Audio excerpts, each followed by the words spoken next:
সমস্যা মনে করি। তখন মনে করি যে ডক্টর ইউনূসের কি মতিভ্রম হয়েছে কিনা, কোনো সমস্যা হয়েছে কিনা, স্মৃতিভ্রম হয়েছে কিনা। তার যে বাটপার, এই যে কি নাম, যে প্রেস সেক্রেটারি, এইটার কথা আমি বিশ্বাস করি না। ঠিক একইভাবে এই করিডোর দেওয়ার প্রশ্ন মানবিক টানবিক না, এটা হচ্ছে একটা ষড়যন্ত্রের করিডোর। যখনই দেখবেন যে বিদেশি কাউকে দিয়ে সরকার সার্টিফিকেট দেওয়ায়, তখন মনে করবেন এই সরকার একটি সংকটে আছে, ক্রাইসিসে আছে। আপনি দেখবেন যখনই জাতিসংঘ মহাসচিব বলে যে আমরা ডক্টর ইউনূসের দ্বিতীয় আরেকটা নোবেল পান কিনা এই বিষয়টা দেখছি, আপনারা আমাদের বিষয়গুলো দেখেন, ডক্টর ইউনূসকে হেল্প করেন। এই উকালতি যখনই করে, আমি যখন এই কথাটা যখন শুনেছি রাজনৈতিক দলের নেতাদের মুখে, জাতিসংঘ মহাসচিব এই কথাটা বলেছেন, তখন আমি বলছি এটার মধ্যে কোন কুমতলব আছে। আমি একবারে স্পষ্ট আমার নেতাদেরকে আমি বলছি, ভাই এটার মধ্যে নিশ্চয়ই দেখবেন 2-3 মাস যাক কোন কুমতলব আছে। তো আমার নেতারা বলছেন তুমি খালি সব নেগেটিভলি দেখো, তুমি দেখো এই যে বলছে 1,80,000 ফেরত যাবে, রোহিঙ্গা ফেরত যাবে, গেছে ফেরত।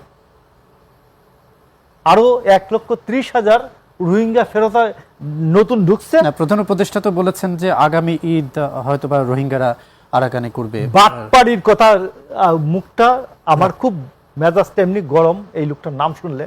এইগুলো বাটপাড়ি কথাবার্তা, এটা আন্তর্জাতিক মানের বাটপার। তো শুনেন, 1,30,000 নতুন রোহিঙ্গা বাংলাদেশে আসছে, 1,13,000-কে এ পর্যন্ত নিবন্ধন দেওয়া হয়েছে।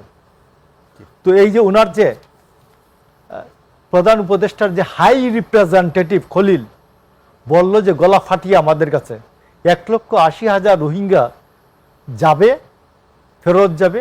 আর প্রধান উপদেষ্টা বলছেন যে এরা আগামী ঈদ গিয়া প্রত্যাশা করেন তিনি। তো কি হয়েছে? উল্টা হয়েছে। তো 1,80,000 তো যায় নাই, আসছে নতুন 1,30,000 আর নতুন আসছে।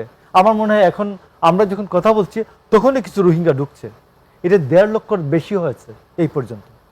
তো আপনি মনে করুন যে জাতিসংঘ মহাসচিবকে যখন উনি পাঞ্জাবি পড়াইছেন, আমাদেরকে অনেকে বলছে না, দেখুন দেখুন আমাদের ডক্টর ইউনূস কীরকম, সবাই পরে স্যুট কোট, আর আমাদের ডক্টর ইউনূস জাতিসংঘ মহাসচিবকে পাঞ্জাবি পরিয়ে দিয়েছেন।